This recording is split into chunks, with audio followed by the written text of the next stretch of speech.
நண்பர்கள் அனைவருக்கும் வணக்கம். Welcome to TNPSC Ganesh YouTube channel. Friends, நம்ம 6th ஸ்டாண்டர்ட் தமிழுக்கு ஷார்ட்கட்ஸ் வீடியோ பதிவுகள் பாட்டு வரோம். இந்த வீடியோ பதிவில் லெசன் 6ல் ஷார்ட்கட்ஸ் என்னங்கிறத பார்த்துடலாம். லெசன் 6ங்கிறது 6th ஸ்டாண்டர்ட் தமிழ் டேர்ம் 2ல் 3rd லெசன். இதில் நானிலம் படைத்தவன், கடலோடு விளையாடு, வளரும் வணிகம், உழைப்பே மூலதனம், சுட்டு எழுத்துக்கள், வினா எழுத்துக்கள், அதில் முக்கியமான வரிகள், இயற்பெயர், சிறப்பு பெயர்கள், இதுக்கெல்லாம் நம்ம ஷார்ட்கட்ஸ் பார்த்துடலாம். பொன்னோடு வந்து கரியோடு பெயரும் என்ற வரி இடம்பெற்ற நூல் எது? பொண்ணு கரி. இப்போ பொன்னோடு வந்து கரியோடு பெயரும் என்ற வரி இடம்பெற்ற நூல் பார்த்தீங்கன்னா அகநானூறு. பொன்னையும் கரியும் அங்க 400 கிலோ கொண்டு போங்க.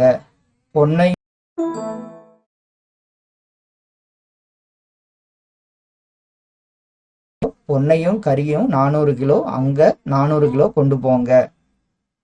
நெக்ஸ்ட் ஒன், வணிகர் நேர்மையை சிறப்பிற்கும் நூல்கள் யாது? இப்போ சைவ சித்தாந்தம், பதி, பசு, பாசம் அதெல்லாம் நம்மளுக்கு வேண்டாம். பதின்னு மட்டும் எடுத்துங்க. பட்டினப்பாலை, திருக்குறள். இதுதான் வணிகர் நேர்மையை சிறப்பிக்கும் நூல்கள் யாதுன்னா வணிகர் பதி.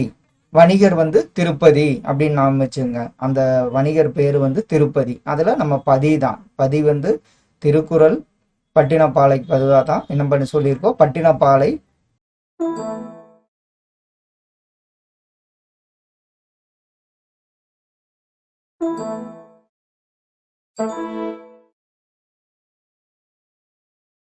புதைத்து வைக்கார்கள். இது யாருடைய அறிவுரை? அறிவுரைனா யாரு மோஸ்ட்லி சொல்லுவாங்க? நல்லா பெரியவங்க தான். அதாவது பாட்டி தான் நம்மளுக்கு அறிவுரை கூப்பிடுவாங்க. இதுல வீட்டில் ஒருத்தர் பாட்டி இருந்தா எப்பவுமே நம்மளுக்கு அட்வைஸ் மழை பொழிஞ்சிட்டு தான் இருப்பாங்க. அப்ப அறிவுரை, பாடுபட்டு தேடிய பணத்தை புதைத்து வைக்காதர். இது யாருடைய அறிவுரைன்னு பாத்தீங்கன்னா ஔவையார் பாட்டியோட அறிவுரைங்கிறத ஷார்ட்கட்டா வச்சுக்கலாம்.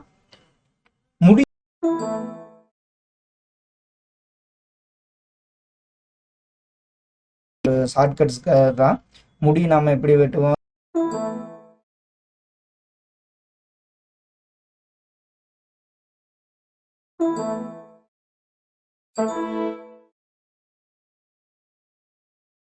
கவியரசன், கவி அரசு, திராவிட நாட்டின் வானம்பாடி. இதான் முடியரசனின் சிறப்பு பெயர்கள். முடியரசனின் சிறப்பு பெயர்கள்னா கதி, அதாவது கத்தி ஞாபகம் வரும். அடுத்தது என்ன சொன்னாங்கன்னா கதிங்கிறது ஞாபகம் வச்சுக்கலாம்.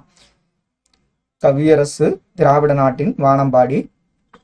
உழைக்கும் மக்களின் களைப்பை போக்கும் பாடல் என்ன? உழைக்கும் மக்கள்னா வேர்வை சிந்தி உழைக்கிறோட மக்களோட தாளா. இதாவது இப்போ நம்ம வயல்ல வேலை செய்யறாங்க இல்லைன்னா அப்படி இருந்தா என்ன, அவங்களோட உழைப்பின் களைப்பை போக்கும் பாடல் எதுன்னா நாட்டுப்புற பாடல்கள் தான். உழைக்கும் மக்களின் களைப்பை போக்கும் பாடலாகும்.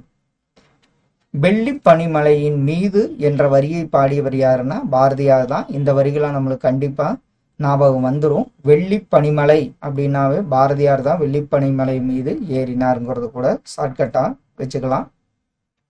தன்னாடு விளைந்த வெண்ணெல் தந்து என்ற வரி இடம்பெற்ற நூல் என்ன?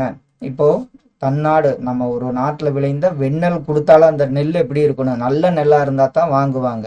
தன்னாடு விளைந்த வெண்ணெல் நல்ல நெல்லா இருந்தா தான் வாங்குவாங்க. நல்ல நெல்லுனாவே நல்ல திணைன்னு போற்றப்படுவது நற்றிணை. அப்ப தன்னாடு விளைந்த வெண்ணெல் தந்து என்ற வரி இடம்பெற்ற நூல் எதுன்னு பாத்தீங்கன்னா நற்றிணை.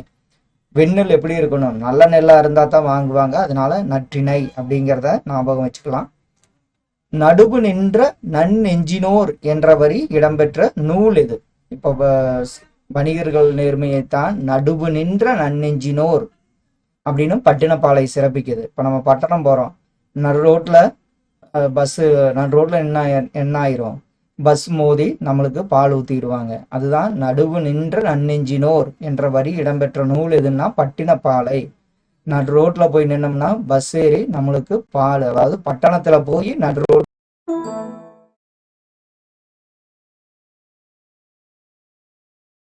நடுவு நின்ற நன்னெஞ்சினோர் என்ற வரி இடம்பெற்ற நூல் எதுன்னா பட்டினப்பாலைங்கிறது. இதுதான் ஷார்ட்கட்.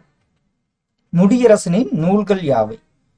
இவரு சசிகுமார் ஞாபகம் வந்துடணும். கொடிவீரன், பூங்கொடி, வீரகாவியம். நம்ம கொடி, வீரன் இது ரெண்டு நமக்கு ஞாபகம் வந்தவனாவே அடுத்தது காவிய பாவைங்கிறது ஆட்டோமேட்டிக்கா ஞாபகம் வந்துடும். முடியரசனின் நூல்கள்னா யாருன்னா சசிகுமாரனின் கொடிவீரன் ஞாபகம் வந்துடணும். பூங்கொடி, வீரகாவியம், காவிய பாவைங்கிறது ஷார்ட்டாக நாம ஞாபகம் வச்சுக்கலாம். நெக்ஸ்ட் ஒன், பாலோடு வந்து கூழோடு என்ற வரி இடம்பெற்ற நூல் எது? பாலா இருந்தாலும் சரி, கூழா இருந்தாலும் சரி, நம்ம செம்பு செம்பா குடிக்க மாட்டோம், ஒரு சின்ன குட்டி டம்ளர்ல தான் குடிப்போம். அதனால குறுந்தொகைங்கிறத ஷார்ட்கட்டா வச்சுக்கலாம். பாலோடு வந்து கூழோடு என்ற வரி இடம்பெற்ற நூல் பார்த்தீங்கன்னா பால் கூழ்னா ஒரு குட்டி டம்ளர்ல தான் குடிப்போம், அதனால இது குறுந்தொகைங்கிறத ஞாபகம் வச்சுக்கலாம். ஃப்ரெண்ட்ஸ், இந்த ஷார்ட்கட்ஸ் வந்து உங்களுக்கு பிடிச்சிருக்குன்னு நம்புகிறோம். நம்ம நாளைக்கு வந்து பார்த்தீங்கன்னா ஆப்ஷன்ஸோட இந்த டேர்ம் 2 இயல் 4, 5, 6க்கு வந்து நம்ம லைவ் பார்ப்போம். அதனால 7th ஷார்ட்கட்ஸ் என்னங்கிறத நம்ம செவ்வாய்க்கிழமை என்று பார்க்கலாம். Thank you all.